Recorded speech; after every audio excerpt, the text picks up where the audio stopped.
300명이나 되는 국회의원들이 의정 활동을 펼치고 있는 국회에는 끊임없이 크고 작은 회의들이 열리고 있는데요. 국민 생활과 직결되는 수많은 안건들은 어떤 과정을 통해 논의가 이루어지는 걸까요? 효율적인 의정 활동을 위해 움직이고 있는 국회 안의 특별한 조직을 만나봅니다. 우리가 몰랐던 이야기, 국회 톱파보기. 오늘의 질문.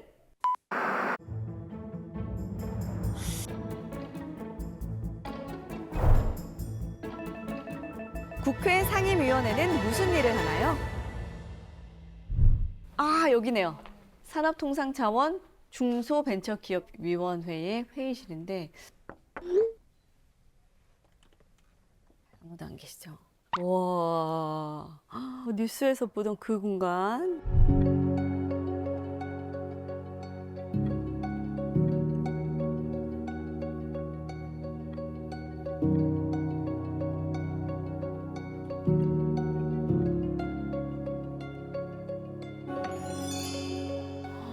오.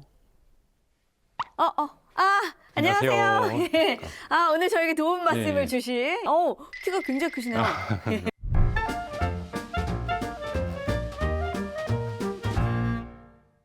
국회 상임위원회.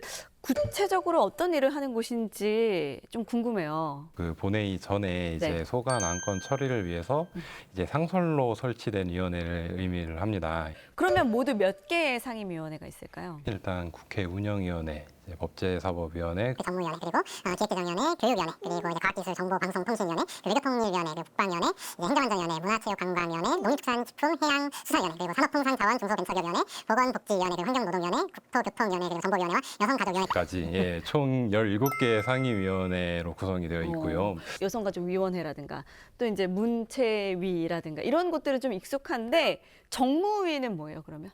금융이라던가 아니면 이제 국가보훈부라던가 뭐 네.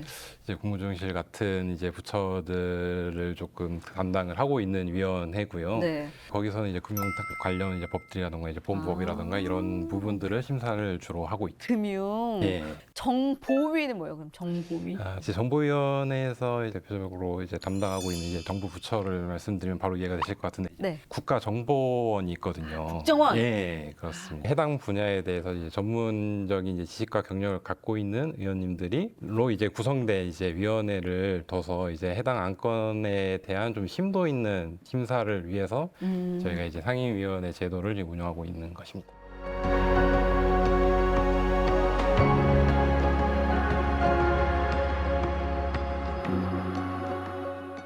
국회의원이 되면 모두 다 상임위에 소속이 돼야 되는 거예요? 법률로 정해져 있는 건 아니지만 네. 의원님들은 현재 전원이 다 이제 상임위원회 소속해가지고 활동을 하고 계십니다. 다만 국회의장님 같은 경우에는 국회법상 이제 상임위원이 될 수 없도록 이제 규정이 되어 있고요.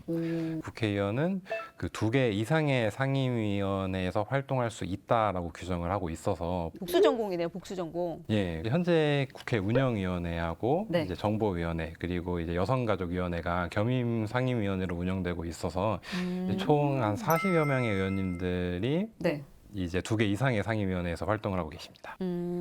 대학에서 과를 정할 때도 뭐 1순위, 2순위, 3순위를 정하는 것처럼 상임위원회도 내가 가고 싶은 상임위원회를 3개까지 적어낸다. 이렇게 들었는데 맞나요? 그렇죠. 이제 원구성을 할 때가 되면은 네. 이제 의원님들의 이제 희망을 좀 반영을 해야 되니까 수요 조사를 하는 거군요. 그렇죠. 의원 수의 비율에 따라서 이제 교섭단체 대표 의원이 이제 요청을 하면은 이제 국회의장이 그 상임위원회 배정을 이제 의원 선임을 하게 되거든요. 국회의장이 하는 거예요? 예, 의장님이 하십니다. 교섭단체에 속해 있지 않은 의원님들의 경우에는 이제 국회의장님이 그 바로 배정을 해주시거든요. 그럼 내가 원치 않는 상임위에 갈 수도 있는 거네요? 이제 아무래도 그 희망이 좀 겹치거나 하면은 이제 네. 그 조금 정리가 되어야 될 필요성이 있는 건데 네. 의원님들이 갖고 계시는 이제 다양한 이제 전문 지식이라던가 경력 같은 부분을 가장 이제 중시를 해서 네. 이제 통상 상임위에 배정되는 걸로 보이고 다만 이제 적임자이신 분도 이제 여러분이실 수 있지 않겠습니까? 네, 네. 이제 그런 경우에는 선수라던가 이제 나이를 기준으로 이제 조금 우선순위를 둔다던가 하는 몇 선이신지 아니면 연세라든지 이런 다양한 요소들을 고려해서 배정을 해주시는 거군요. 예, 결국에는 전문성과 이제 경력이 가장 중요하다고 보시면 되겠습니다.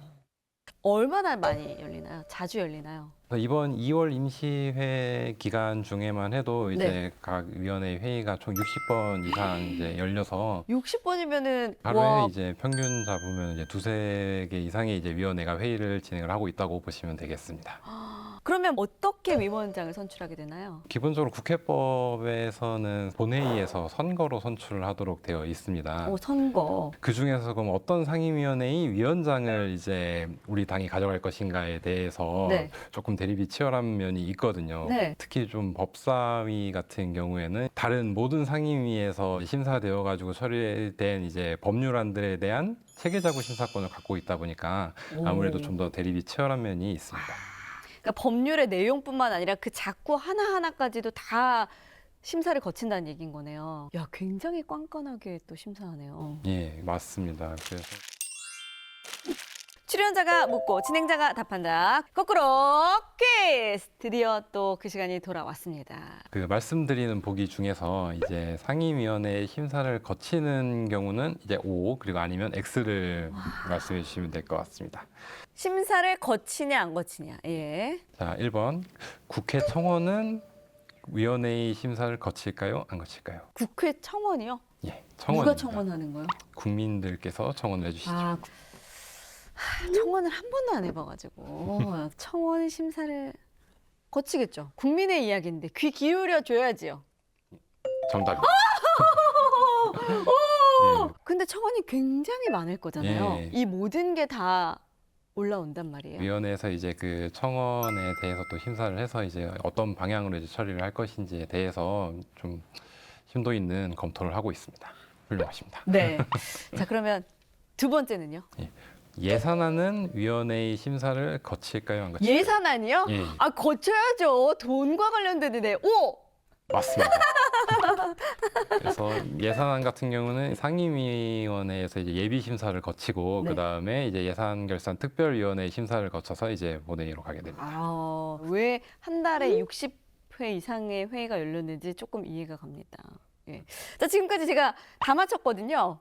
그럼 마지막 문제. 마지막 문제. 다른 나라와 이제 조약을 체결할 일이 있지 않습니까? 이제 조약 중에서는 이제 국회의 동의를 얻어야 하는 조약들이 있거든요. 네네. 그러면은 조약 비준 동의안은 위원회의 심사를 거칠까요? 안 거칠까요? 하겠죠. 이거 중요한 건데. 맞습니다. 잠깐만. 그러면 안 하는 게 없네요? 지금 말씀드린 이제 안건들 외에도 이제 네. 인사청문회라던가 이제 국정감사라던가 이제 보통 그 국민들께서 뉴스 같은 데서 이제 많이 접하실 수 있는 많은 활동들을 네. 하고 있습니다. 사실 많은 국민들이 국회의원이 하는 일이 뭐가 있어?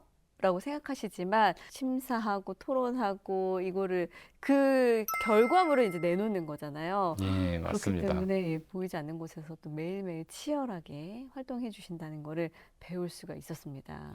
오늘 다 맞췄는데 뭐 선물 없나요? 선물은 저희 칭찬을 드리는 것도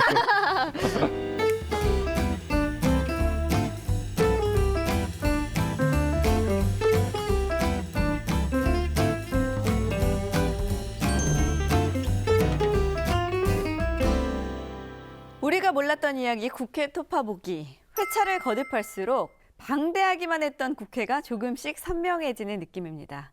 호기심에서 출발해서 관심으로 국회와 국민과의 거리도 이렇게 한 걸음 더 가까워졌으면 하는 바람입니다.